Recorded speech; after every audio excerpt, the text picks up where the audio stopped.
हमारे कन्हैया को लेकर के, कृष्ण बलराम को लेकर के अक्रूर जी मथुरा के लिए प्रस्थान करते हैं। अक्रूर जी को क्षोभ होता है कि मैं कितना पापी हूं कि अपने प्राणों को बचाने के लिए अपने भतीजा का प्राण हरण करवाने जा रहा हूं। अक्रूर जी को क्षोभ होता है और बीच में जमुना जी आती हैं। अक्रूर जी सोचते हैं कि चल करके जमुना जी में स्नान कर लिया जाए। अक्रूर जी जमुना जी में जाते हैं और जैसे ही जमुना जी में जाते हैं, डुबकी लगाते हैं तो देखते क्या है कि हमारे कन्हैया जमुना जी के अंदर शेषनाग पे बैठे हुए हैं। और जब बाहर निकल करके देखते हैं तो रथ पे हमारे कन्हैया बैठे हुए हैं। अक्रूर जी को समझ में आ जाता है कि यह जो कन्हैया है यही परम पिता परमेश्वर है। इसका अक्रूर इसका कंस क्या बिगाड़ सकता है, इसका कंस क्या बिगाड़ सकता है। अक्रूर जी को शांति मिलता है। अक्रूर जी कृष्ण और बलराम को जाते हैं और जाकर के जहां पे नंद बाबा जहां पे विश्राम कर रहे हैं वहीं पे कृष्ण और बलराम को लेकर के जाते हैं और कहते हैं कि अब मैं चलता हूं राजा कंस से मिलने के लिए। उसी समय कन्हैया कहते हैं कि बाबा देखो ना, मथुरा में कितने बड़े बड़े महल हैं, मेरी इच्छा हो रही है घूमने की। अक्रूर जी के मुख से निकल जाता है, बेटा इन महलों के बीच में मेरी भी एक छोटी सी झुपड़िया है, अगर तुम्हारी इच्छा हो तो तुम मेरे साथ चल सकते हो घूमने के लिए। कन्हैया कहते हैं कि काका जी अभी मेरे पास समय का अभाव है, लेकिन जब समय मिलेगा तो मैं आपके यहाँ आऊंगा। इधर अक्रूर जी कंस के पास जाते हैं और कंस के पास जाकर के कहते हैं, राजा कंस आपके कथनानुसार मैं कृष्ण और बलराम को लेकर के आ गया हूं। अब जो तुमको करना हो कर लो कृष्ण बलराम के साथ में। इधर अक्रूर जी अस्वस्थ थे कि कंस कृष्ण और बलराम का क्या बिगाड़ सकता है। अरे यह जो कृष्ण है यह परम पिता परमेश्वर है। इधर कृष्ण कहते हैं कि बाबा मुझे मथुरा घूमने की इच्छा हो रही है। नंद बाबा कहते हैं बेटा अकेले मत जाओ घूमने के लिए, अपने सखाओं को भी अपने साथ में ले लो। सखाओं को लेकर के और हमारे कन्हैया मथुरा के गलियों में निकलते हैं घूमने के लिए। जब मथुरा के गलियों में निकलते हैं तो छोटे छोटे कन्हैया के सखा हैं, छोटे छोटे कन्हैया के सखा हैं। सखाओं में से एक सखा कहता है कि कन्हैया कन्हैया तुम्हारे मामा हैं कंस, और देखो यहाँ के लोग कितने अच्छे अच्छे वस्त्रों को पहनते हैं। हम लोग की इच्छा है कि हम लोग भी थोड़ा सा सुंदर वस्त्र पहन लेते तो कितना अच्छा होता। अब इधर कन्हैया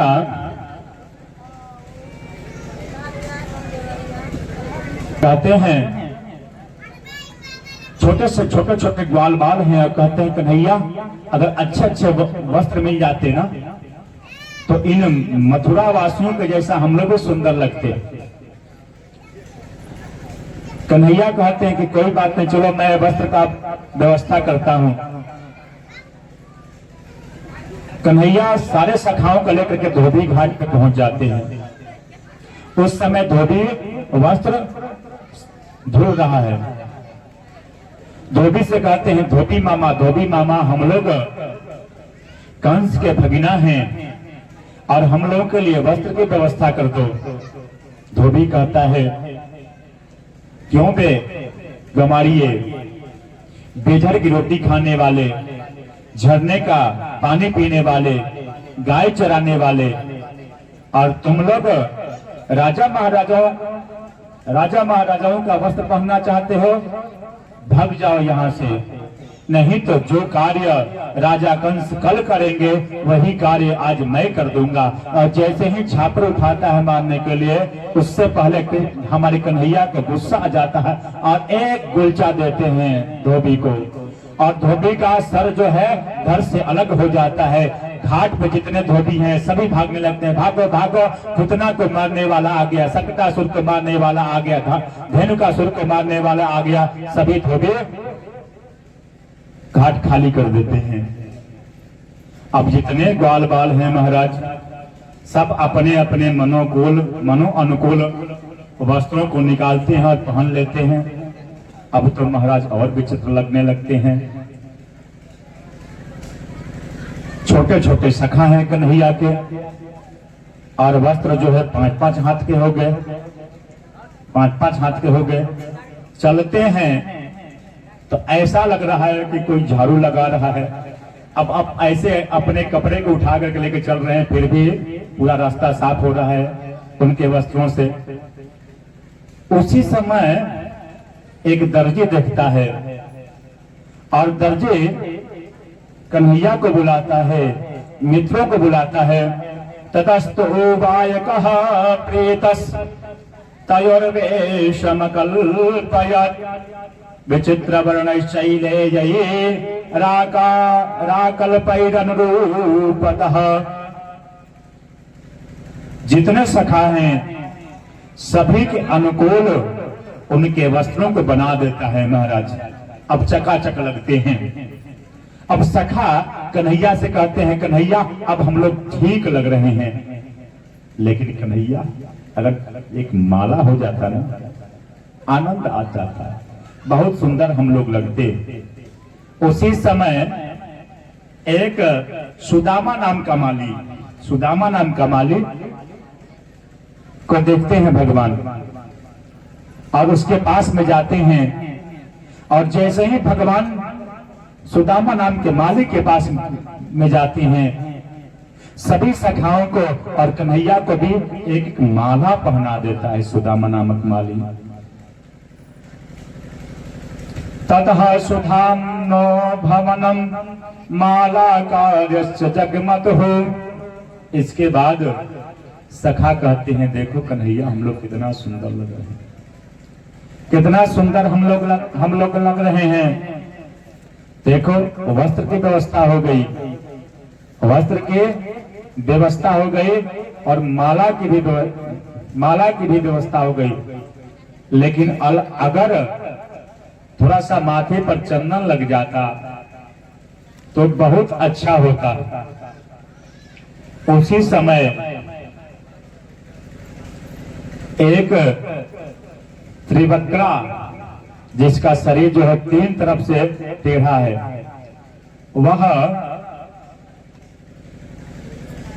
वह देखती है कन्हैया को और उनके सखाओं को। रास्ते में कन्हैया मिल जाते हैं।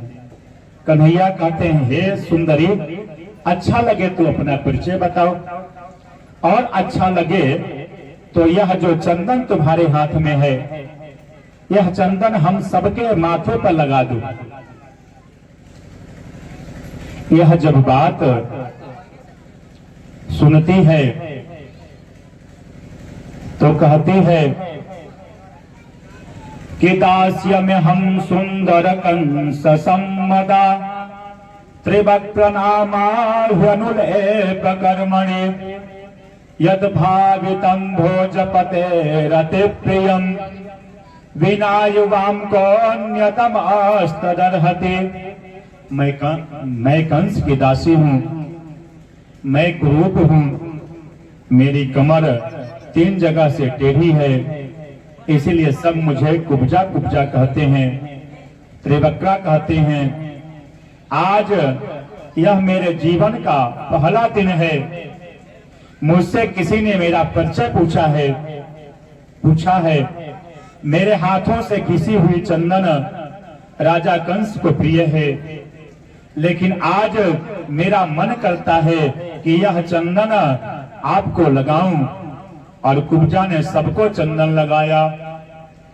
कन्हैया ने सोचा, कुछ भी हो, इसको भी मानवीय जीवन जीने का अधिकार है। और कन्हैया ने उसके ठोड़ी पर 3 अंगुली लगाकर झटका दिया। अब वह खड़ी होकर के परम सुंदर बन गई। अब कन्हैया धनुष यज्ञ में पधारे। धनुष यज्ञ में पधारते हैं। करेण वामेन सलीलमुद्धृतम् सज्यं च कृत्वा निमिषेण पश्यताम् नृणां विकृष्य प्रभञ्जमध्यतो यथेच्छुदण्डं मदकरेयुरुक्रमः। अपने बाएं हाथ से हमारे कन्हैया धनुष को उठाते हैं। यह धनुष वही धनुष है जिस धनुष को राजा कंस तपस्या करके शिव जी से प्राप्त किए थे। और शिव जी कहे थे कि कंस, यह जो धनुष तोड़ेगा वही तुम्हारा काल बनेगा। धनुष यज्ञ में हमारे कन्हैया पधारते हैं और बाएं हाथ से धनुष को उठाते हैं। और जितने समय में आंखों का एक पलक झपकी लेता है, उतने देर में ही कन्हैया धनुष को तोड़ देते हैं। इधर एक सिपाही जाता है और कहता है कि अरे राजन, आप कृष्ण और बलराम को क्यों बुला लिए? कृष्ण और बलराम आए, धोबी को मार दिए, आपके दर्जी से वस्त्र बनवा लिए अपने लिए, आपके माली से माला पहन लिए, और जो कुब्जा जिसके हाथों से ही आप चंदन लगवाते थे, उस कुब्जा से चंदन भी लगवा लिए और उसके बाद उसे परम सुंदरी बना दिए। और जिस धनुष को आप शिव जी को प्रसन्न करके लेकर के आए थे, उस धनुष को तोड़ दिए। यह बात जब राजा कंस सुनते हैं कि धनुष को कन्हैया तोड़ दिए, तो उसे याद आ जाता है कि भोले बाबा कहे थे कि राजा कंस, यह जो धनुष तोड़ेगा वह तुम्हारा काल बनेगा। अब कंस की चिंता और बढ़ गई। उसी समय नारद जी आते हैं और कहते हैं,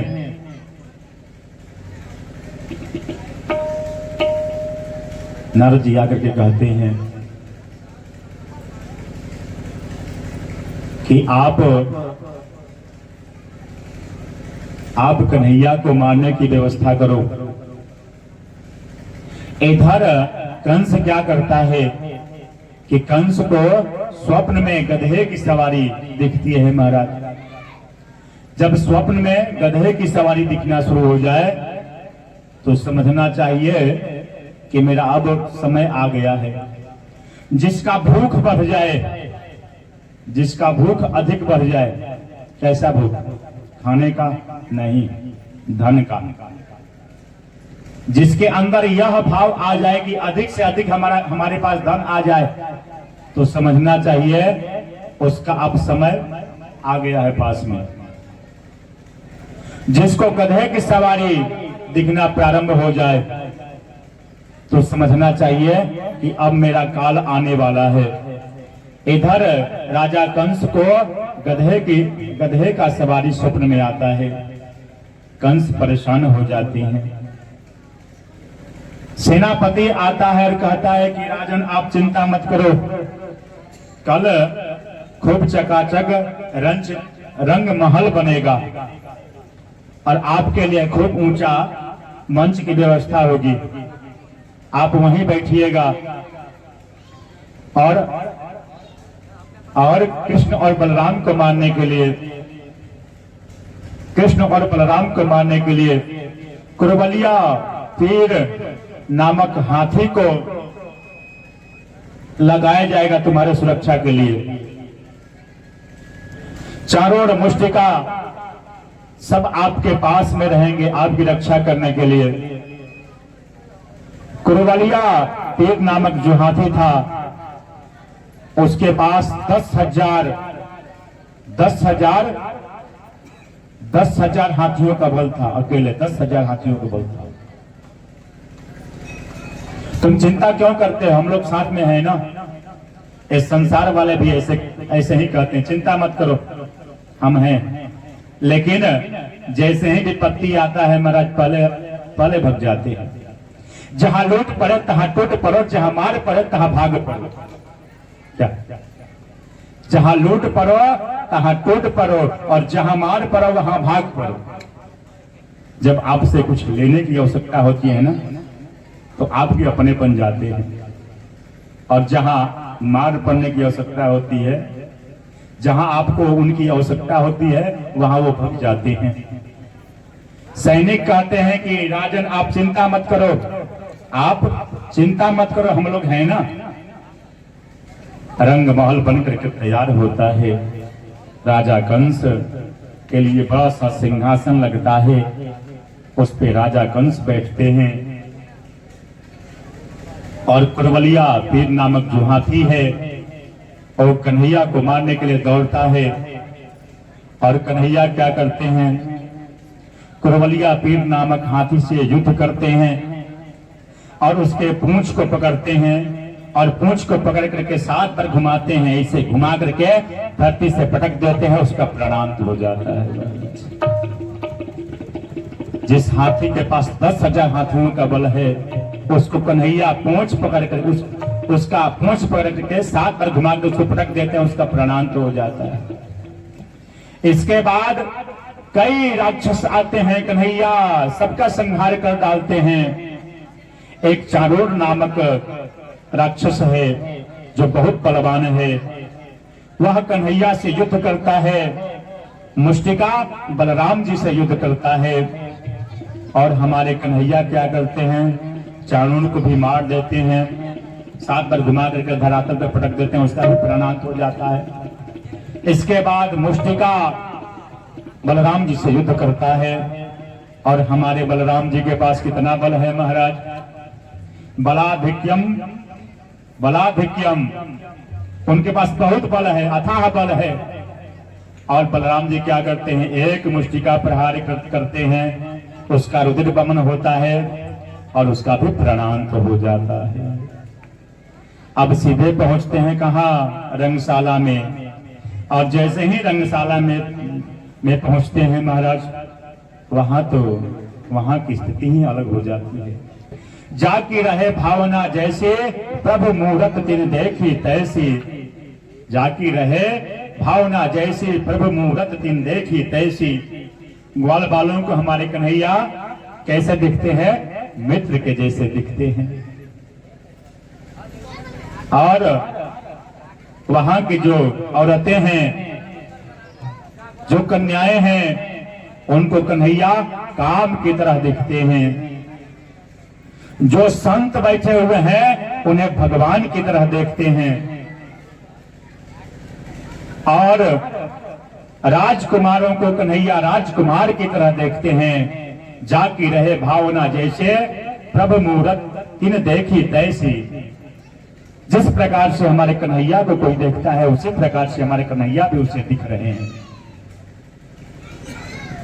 इधर हमारे कन्हैया दौड़ करके जाते हैं, मंच पर दौड़ करके जाते हैं और सिंहासन से राजा कंस के बालों को पकड़ते हैं, खींचना शुरू करते हैं, सिंहासन से नीचे उतारते हैं।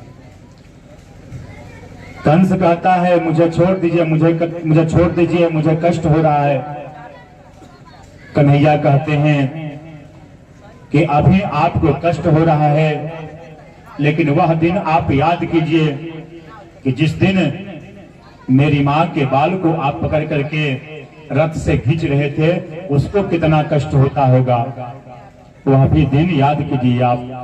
जाके तब नहीं फटे विवाही, सो कहाँ जाने पीर पराई। अभी आपको कष्ट हो रहा है, अरे मेरी माँ को भी कष्ट हुआ था। और हमारे कन्हैया कंस को सिंहासन से खींचते हैं और उन्हें मार डालते हैं। बोले बांके बिहारी लाल के, बांके बिहारी लाल के, बांके बिहारी लाल के, बांके बिहारी लाल के। अब हमारे कन्हैया धीरे धीरे आ रहा है वह शुभ घड़ी जिसकी हम लोग इंतजार कर रहे थे। आ रहा है सर घड़ी, चिंता मत कीजिए। अब हमारे कन्हैया सीधे कारागार में पहुंचते हैं। कारागार में पहुंच करके देवकी और वसुदेव को कारागार से मुक्त कराते हैं, प्रणाम करते हैं। देवकी और वसुदेव को प्रणाम करते हैं। देवकी की आंखों में आंसू है कि आज मेरा कन्हैया इतना बड़ा हो गया। कन्हैया को अपने अंकों में भर करके रोने लगती है कि कन्हैया, ऐसे दिन का तो मैं इंतजार कर रही थी, आज इंतजार की घड़ी पूर्ण हुई। जाते हैं अपने नाना जी को उग्रसेन जी को कारागार से बाहर निकालते हैं और मथुरा के गद्दी पर उन्हें विराजमान कर देते हैं महाराज। अब हमारे कन्हैया का शिक्षा दीक्षा की व्यवस्था होती है, मुंडन संस्कार होता है कन्हैया का। और अवंतिकापुरी में संदीपनी मुनि के आश्रम में भेजा जाता है। और हमारे कन्हैया मात्र 56 दिनों में समस्त विद्याओं का अध्ययन करके पुनः मथुरा में आ जाते हैं। और अवंतिकापुरी में ही एक ब्राह्मण हैं जिनका नाम है सुदामा जी, इनसे मुलाकात होता है और खूब सुंदर प्रेम हो जाता है, खूब प्रेम हो जाता है। और जब कन्हैया अवंतिकापुरी से आते हैं, संदीपनी मुनि के आश्रम से आते हैं, तो सुदामा जी कृष्ण के प्रेम में रोने लगते हैं। और कन्हैया हमारे कितने कृपालु हैं महाराज, कहते हैं कि मित्र तुम चिंता मत करो, तुम मेरे मथुरा में आना, जरूर आना तुम मेरे मथुरा में। और हमारे कन्हैया आते हैं, और आते हैं तो 56 प्रकार का व्यंजन बना करके देवकी मैया लेकर के आती है। और जैसे ही मक्खन को देखते हैं थाली में, कन्हैया की आंखों में आंसू आ जाता है। यशोदा मैया को याद करती है। देवकी मैया पूछने का प्रयास करती हैं, क्या बात है बेटा, लेकिन कहां मानने वाले हैं, रो रहे हैं, चकाचक रो रहे हैं। वसुदेव जी से जाके कहती है कि आज कन्हैया क्यों रो रहा है, आज कन्हैया क्यों रो रहा है। वसुदेव जी कहते हैं कि कन्हैया का मित्र उद्धव है, उद्धव से अगर वो जाकर के पूछे तो एक मित्र अपना कष्ट बता सकता है। उद्धव जी जाते हैं, क्यों कन्हैया क्यों रो रहे हो। कन्हैया कहते हैं, उद्धव मोहि ब्रज बिसरत नाही, हंस सुता को सुंदर कलरव अवर कुंजन की छाही। उद्धव मोहि ब्रज बिसरत नाही। हे उद्धव जी, जब मुझे छोटे छोटे हमारे ग्वाल बाल हैं, यशोदा मैया, गोपियां, गौ माताएं, जब हमें उन लोगों का याद आ रहा है तो वो लोग हमारे कितने याद करते होंगे हमको। इस प्रकार से सुंदर प्रसंग है उद्धव चरित्र का, लेकिन चूंकि समय का भाव है इसलिए मैं इस कथा को यहीं प्रणाम करता हूँ। छोटी सी संक्षिप्त बना करके सुना दे रहा हूँ। उद्धव जी जाते हैं और जाते हैं तो देखते क्या है कि छोटे छोटे सखा हैं, यशोदा मैया हैं, नंद बाबा हैं, 9 लाख गायें हैं नंद बाबा के। इतना रो रहे हैं कि रोते रोते एक नदी का पनारा बन जाता है। इतना प्रेम है। और जैसे ही उद्धव जी जाते हैं और जब मिलते हैं, उद्धव जी जब मिलते हैं ग्वाल बालों से, गोपियों से, राधा जी से, किशोरी जी से, यशोदा मैया से, तब उनके अंदर प्रेम जागृत होता है और कहते हैं आकर के उद्धव जी, कन्हैया तुम कितने निष्ठुर हो कि तुम यहाँ बैठे हुए हो और 9 लाख गाय, गोपियां, यशोदा मैया, छोटे छोटे तुम्हारे सखा हैं, वह तुम्हें कितना याद करती हैं। और रोते रोते उनकी आंखों से इतना आंसू निकला है कि नदी का पनारा बह गया है। कन्हैया तुम अभी चलो वृंदावन।